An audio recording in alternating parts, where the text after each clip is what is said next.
नमस्कार दोस्तों, स्वागत है आपके YouTube चैनल में। इस चैनल में नए हैं तो चैनल को सब्सक्राइब करें और वीडियो को लाइक करें। हाँ, वीडियो को अंत तक देखिए। साधु और शिष्य की प्रेरणादायक कहानी। यह कहानी एक अनुभवी साधु और उनके जिज्ञासु शिष्य की है, जो जीवन के गहरे सत्य को समझने के लिए यात्रा पर निकलते हैं। यह कथा हमें धैर्य, तपस्या और सच्चे ज्ञान की महत्ता सिखाती है। भाग यन, गुरु से प्रथम भेंट। बहुत समय पहले हिमालय की गोद में एक आश्रम था, जहां एक वृद्ध साधु तपस्या करते थे। उनकी ख्याति दूर दूर तक फैली थी। एक दिन एक युवा शिष्य, जिसका नाम अर्जुन था, उनके पास पहुंचा और बोला, गुरुदेव, मैं जीवन का सत्य जानना चाहता हूं, कृपया मुझे अपना शिष्य बना ले। साधु मुस्कुराए और बोले, पुत्र, सत्य की खोज कठिन होती है। यदि तुम तैयार हो तो पहले मेरी 3 परीक्षाएं पास करनी होंगी। अर्जुन ने सिर झुकाया और साधु के शरण में रहने लगा। भाग 2, पहली परीक्षा। धैर्य की परीक्षा। पहली परीक्षा में साधु ने अर्जुन को आश्रम के पास बहती एक नदी के किनारे बैठने को कहा और आदेश दिया, जब तक मैं न कहूं तब तक यहां से मत हिलना। अर्जुन धैर्यपूर्वक बैठा रहा। हमें भी संग गया। 2 दिन, 3 दिन, लेकिन गुरुजी वापस नहीं आए। अर्जुन भूखा प्यासा वहीं बैठा रहा। 7वें दिन साधु आए और पूछा, क्या तुम्हें गुस्सा नहीं आया? अर्जुन ने सिर हिलाया। गुरुदेव, आपने कहा था कि रुको तो मैं रुका रहा। साधु मुस्कुराए और बोले, धैर्य के बिना जान अधूरा है। तुमने पहली परीक्षा पास कर ली। भाग 3, दूसरी परीक्षा, सेवा का भाव। दूसरी परीक्षा के लिए साधु ने अर्जुन को गांव भेजा और कहा, 1 साल तक लोगों की सेवा करो, बिना किसी स्वार्थ के। अर्जुन गांव गया और दिन रात सेवा करने लगा। वह बीमारों की देखभाल करता, गरीबों को खाना खिलाता और बच्चों को शिक्षा देता। 1 साल बाद जब अर्जुन लौटा तो साधु ने पूछा, तुमने क्या सीखा? अर्जुन बोला, गुरुदेव, जब हम निस्वार्थ सेवा करते हैं तो हमें सच्ची खुशी मिलती है। साधु प्रसन्न हुए। तुमने दूसरी परीक्षा भी सफलतापूर्वक पूरी कर ली। भाग जौर, तीसरी परीक्षा। साधु अर्जुन को एक गहरे जंगल में ले गए और कहा, यहाँ एक गुफा है, जहां जाकर तुम ध्यान लगाओ और अपने भीतर के सत्य को खोजो। अर्जुन गुफा में बैठकर ध्यान करने लगा। पहले कुछ दिन विचारों की भीड़ रही, लेकिन धीरे धीरे मन शांत हुआ। कई महीनों बाद जब अर्जुन गुफा से बाहर आया तो उसका चेहरा तेज से दमक रहा था। साधु ने पूछा, क्या तुम अपने भीतर झांका? अर्जुन बोला, हाँ गुरुदेव, मैंने जाना कि जीवन का असली सत्य बाहर नहीं, भीतर है। साधु बोले, अब तुम तैयार हो, तुमने सच्चा ज्ञान प्राप्त कर लिया है। भाग 5, शिष्य का गुरु बनना। समय बीता गया। एक दिन साधु ने अर्जुन से कहा, अब समय आ गया है कि तुम मेरी जगह लो और इस ज्ञान को दूसरों तक पहुंचाओ। अर्जुन अब स्वयं एक महान गुरु बन गया और ज्ञान का प्रकाश फैलाने लगा। यह कहानी हमें सिखाती है कि सच्चा ज्ञान धैर्य, सेवा और आत्मचिंतन से प्राप्त होता है। अगर हम अपने भीतर झांकें तो हमें जीवन के सभी प्रश्नों के उत्तर मिल सकते हैं। साधु और शिष्य ने बुझाई महिला की प्यास।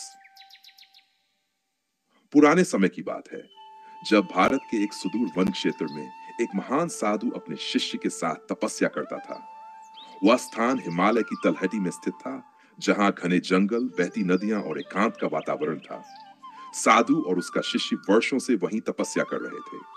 साधु का मानना था कि सच्ची साधना केवल आत्मज्ञान में ही नहीं, बल्कि सेवा में भी निहित होती है। उनका शिष्य भी उसी मार्ग पर चलने के लिए तत्पर था, लेकिन उसकी साधना अभी अधूरी थी। गुरु और शिष्य का जीवन। साधु एक परोपकारी पुरुष थे, जो हमेशा दूसरों की सहायता करने को तत्पर रहते थे। उन्होंने अपने शिष्य को यह सिखाया कि मनुष्य की सच्ची परीक्षा केवल ग्रंथों का ज्ञान अर्जित करने में नहीं, बल्कि उस ज्ञान को जीवन में उतारने में है। शिष्य गुरु के हर आदेश का पालन करता और उनकी शिक्षाओं को समझने की कोशिश करता।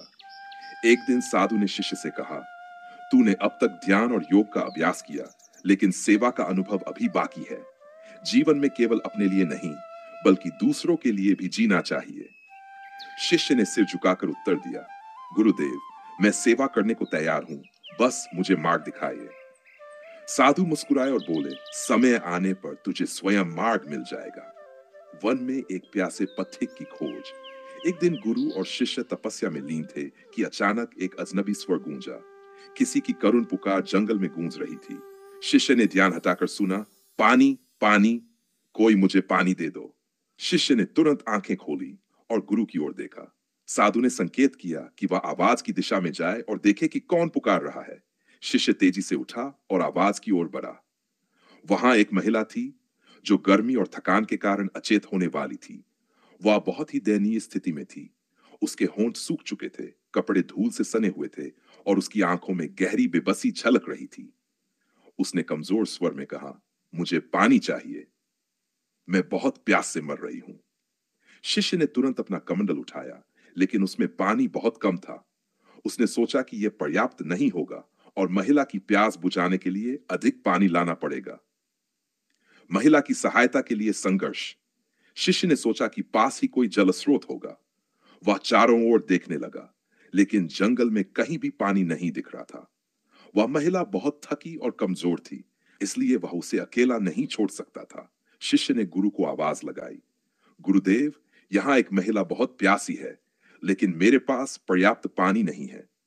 साधु ने कुछ सोचा और फिर शांत स्वर में बोले, बेटा, पानी की खोज कर। अगर मन में सच्ची सेवा की भावना है तो प्रकृति स्वयं तेरी सहायता करेगी।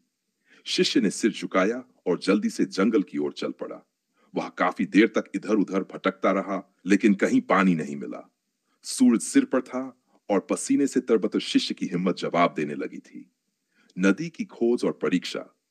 आखिरकार बहुत दूर उसे एक छोटी नदी दिखाई दी। वह खुशी से झूम उठा और तेजी से वहां पहुंचा। उसने अपने कमंडल को भर लिया और वापस भागा, लेकिन रास्ते में एक औरत और एक बच्चा मिले जो भी प्यास से तड़प रहे थे। बच्चे की स्थिति बहुत खराब थी। शिष्य को दया आ गई और उसने थोड़ा पानी उन्हें पिला दिया, लेकिन अब कमंडल में बहुत कम पानी बचा था। वह सोच में पड़ गया कि यह पानी महिला की प्यास बुझाने के लिए पर्याप्त नहीं होगा। शिष्य को दुविधा हो रही थी। अगर वह वापस जाकर और पानी लाए तो महिला इंतजार नहीं कर पाएगी, लेकिन अगर वह सिर्फ आधा पानी देता तो वह पूरी तरह तृप्त नहीं हो पाती। गुरु की शिक्षा और समाधान। शिष्य असमंजस में था। उसने सोचा कि गुरु ने कहा था कि अगर मन में सच्ची सेवा की भावना हो तो प्रकृति स्वयं सहायता करेगी। उसने आंखें बंद की और मन में ईश्वर का स्मरण किया। अचानक उसे एक उपाय सूझा। उसने पानी की कुछ बूंदें महिला के होंठों पर डाल दी, जिससे उसे थोड़ी राहत मिली। फिर उसने जल्दी से पास की हरी घास और बेलों से रस निकालकर महिला को दिया, जिससे उसकी प्यास कुछ हद तक बुझ गई। इतने में गुरु वहां आ पहुंचे। उन्होंने प्रसन्नता से कहा, तूने सेवा का सही अर्थ समझ लिया। केवल उपलब्ध साधनों से ही सेवा नहीं होती, बल्कि बुद्धि और प्रेम से की गई सहायता भी उतनी ही मूल्यवान होती है। महिला की कृतज्ञता और आशीर्वाद। महिला धीरे धीरे ठीक होने लगी। उसने कृतज्ञता भरी आंखों से साधु और शिष्य को देखा और कहा, आपने मुझे नया जीवन दिया है। ईश्वर आपको हमेशा आशीर्वाद दे। गुरु ने शिष्य को गले लगाकर कहा, आज तूने सेवा का सच्चा रूप समझा। केवल दान देना ही नहीं, बल्कि सही तरीके से जरूरतमंद की सहायता करना ही सच्ची सेवा है। महिला अपने गांव की ओर चल पड़ी और शिष्य को जीवन का सबसे बड़ा पाठ मिल चुका था। वह अब समझ गया था कि ज्ञान केवल पुस्तकों से नहीं, बल्कि अनुभव और करुणा से भी आता है। उपसंहार। यह कथा हमें सिखाती है, सच्ची सेवा केवल दान देने से नहीं होती, बल्कि बुद्धिमानी और प्रेम से किए गए प्रयासों से होती है। गुरु और शिष्य की यह यात्रा हमें यह भी बताती है कि जीवन में परीक्षा तब आती है जब हम किसी संकट में होते हैं, और तब हमारा ज्ञान तथा धैर्य हमारी सच्ची पहचान बनाते हैं। चैनल को सब्सक्राइब करें और वीडियो को लाइक करें। धन्यवाद।